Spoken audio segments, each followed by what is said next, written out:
بسم اللہ الرحمن الرحیم۔ السلام علیکم 11ویں جماعت اردو کے مضمون میں آپ کو خوش آمدید۔ امید ہے آپ سب خیریت سے ہوں گے۔ جیسا کہ آپ جانتے ہیں کہ ہم حصہ نظم میں علامہ اقبال کی نظم پڑھ رہے تھے، خطاب با جوانان اسلام۔ اس کے پہلے 4 اشعار ہو چکے تھے۔ آج ہم شعر نمبر 5 کریں گے، جو کہ ہے: گدائی میں بھی وہ اللہ والے تھے غیور اتنے، کہ منعم کو گدا کے ڈر سے بخشش کا نہ تھا یارا۔ گدائی حالت فقر فقیری، غیور غیرت مند، منعم امیر دولت مند، یارا ہمت بخشش خیرات صدقات۔ اس کا مفہوم کچھ یوں ہوگا کہ علامہ اقبال بیان کرتے ہیں کہ تمہارے آباء و اجداد عالم غربت میں بھی اس قدر غیرت مند تھے کہ امیر کو صدقہ خیرات دیتے وقت یہ خوف ہوتا تھا کہ کہیں غریب شخص ٹھکرا نہ دے۔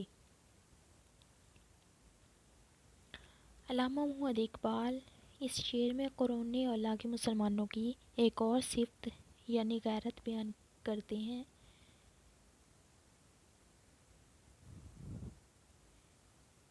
غیرت انسان کا زیور ہے۔ بقول اقبال، غیرت ہے بڑی چیز جہان نے تگ و دو میں، پہناتی ہے درویش کو تاج سردارا۔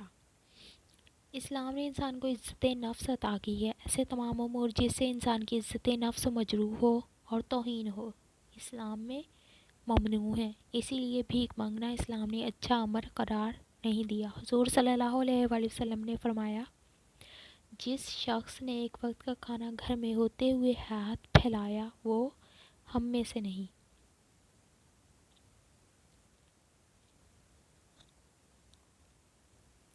چنانچہ صحابہ کرام رضی اللہ تعالیٰ عنہم اس معاملے میں بڑے محتاط تھے۔ ایک تو رسول اکرم صلی اللہ علیہ وآلہ وسلم کے احکامات سن کر، اور دوسرا ان کی غیرت بھی گوارا نہ کرتی تھی۔ قرون اولیٰ کے مسلمان بے حد غیور تھے، حتیٰ کہ اگر کسی سوار کا کوڑا گر جاتا تو کسی راہگیر سے کہنے کی بجائے خود اتر کر اٹھاتا کہ کہیں یہ امر سوال کے زمرے میں نہ آ جائے۔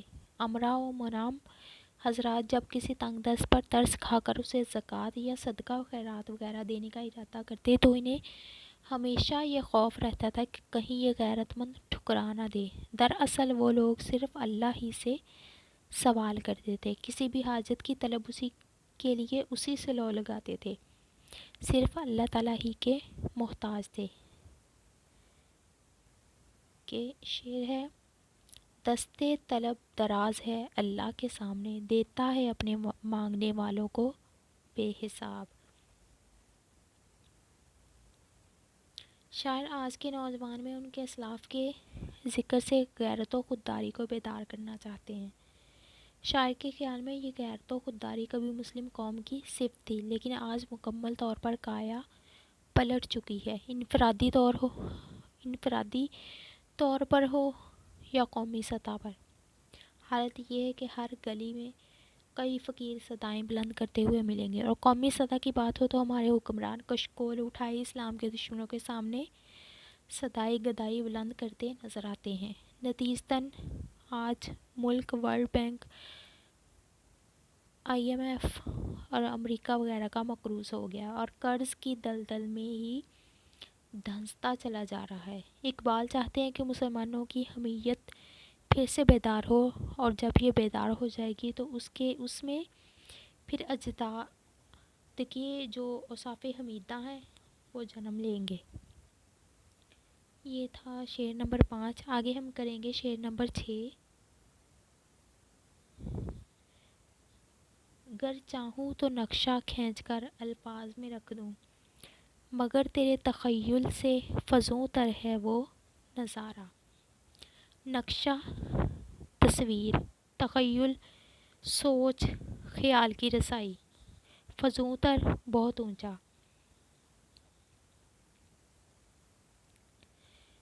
اس شعر کا مفہوم کچھ یوں ہے کہ اے نوجوان، اگر میں چاہوں تو تیرے آباء و اجداد کی عظمت کو تیری آنکھوں پر آشکار کر سکتا ہوں، مگر یہ تیرے فہم و ادراک کی حدود سے بھی بالاتر ہے۔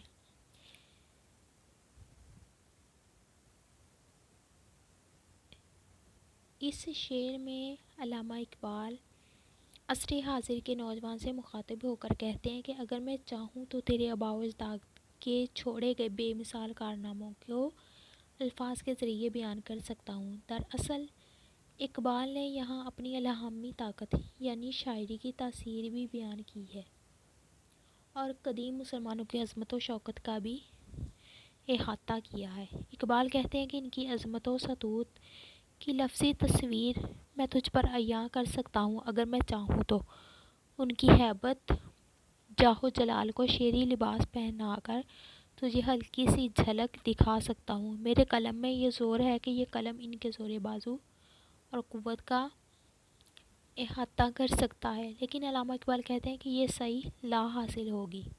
ان کی عظمت و ہیبت کی ایک لفظی تصویر دیکھ کر تمہاری آنکھیں چندے آ جائیں گی۔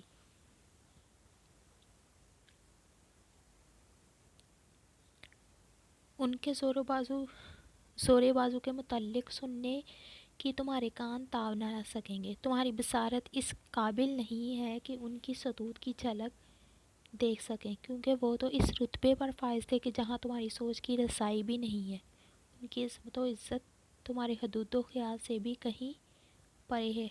بقول شاعر، ان کی عظمت کا ذکر ہے بے شک تیرے حد خیال سے بھی پرے، اور عصر حاضر کا نوجوان اس کے زور بازو کو سمجھنے سے قاصر ہے۔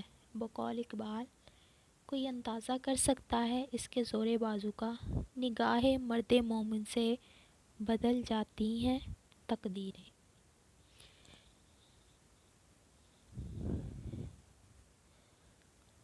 حقیقت میں علامہ اقبال نوجوان کو ترغیب دے رہے ہیں کہ اپنے ذہن میں انقلاب برپا کر دے، اپنی سوچوں میں انقلاب پیدا کرے، اپنے اعمال کا دھارا موڑے تاکہ وہ اپنے آباء و اجداد کے مقام کو سمجھ سکے۔